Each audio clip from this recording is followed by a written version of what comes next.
Hi, welcome back to Allcom Insights. I'm Dave, this is Brent.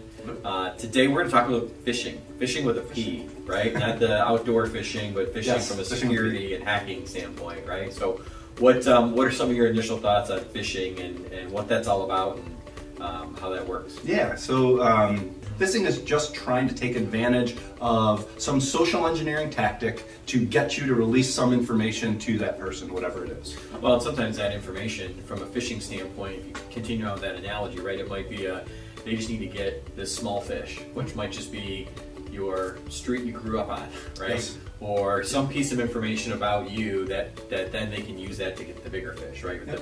And it goes in that cycle until they finally get to the end point of what they're looking for. Right. So phishing can be a lot of different things in terms of, you said, it could be a blast of emails to go out and click this link, try this type of thing, but it also could be pretty targeted, right? That's called spear phishing, where it's specific around that person, and I might go and look at their social profile. So I look at their Twitter and what they're talking about, and their Facebook, and who their friends are, and that they just won their fantasy football league, and I'll use all that information in the email. Well, not me personally, because I don't mess around with anything like that, but use that information to be able to go after them as a specific targeted attack for some intended purposes for that one. And those two can be used in combination. So they may start with a whale phishing attack to try to get some general information, like you were saying, but they're taking that really from an espionage standpoint, and they're saying, okay, now either I've selected a high-profile individual in a business I want to go after, or I've learned enough small pieces through some of these whale phishing attacks that I know who this is, and now I can create some spear phishing attacks, and they get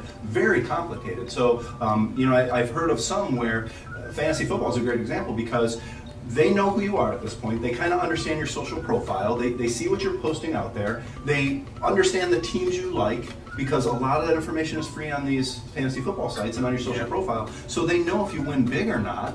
And what will happen is they'll coordinate the attack to be right after you win. They'll send it directly into your work and say, hey, good job last weekend. The Lions killed it. And click here. I think that's happening. Click here and get a couple extra fantasy football points for next week. So you're thinking this is directed to me. I know exactly who it's from. Everything looks legitimate. They know that I won last week, and it's completely fake. So you click on the site. It's a malware site. They infect your machine and they get the information. So spear phishing, in combination, especially with some of the whale phishing, gets extremely complicated, and they're very advanced out there doing this. Yeah, sometimes it's even introducing some of that malware through Facebook, right?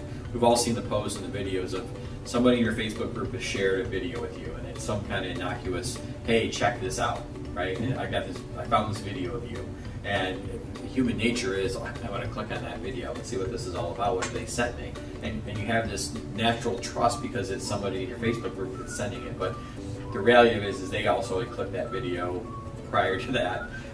And that allowed that, in this case, that hacker to be able to go ahead and control their Facebook and post on their behalf and send out videos to everybody else. Sometimes those are just innocuous kind of Facebook viruses that get kind of spread around.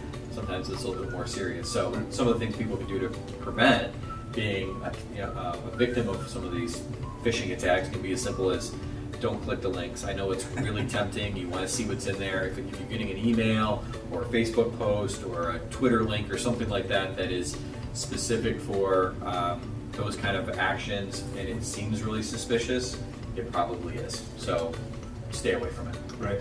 Looking at the links, making sure that they're not unknown, expecting the email or calling to verify if you get an email. Those are steps that can be taken that are fairly procedural to make sure that you're not getting infected. Just haphazardly clicking on things and going to sites through your email is pretty much a guarantee that you're going to get one of these attacks, and it could be trying to steal information, traditional phishing, or it could be something like a crypto locker where they're basically trying to exploit money.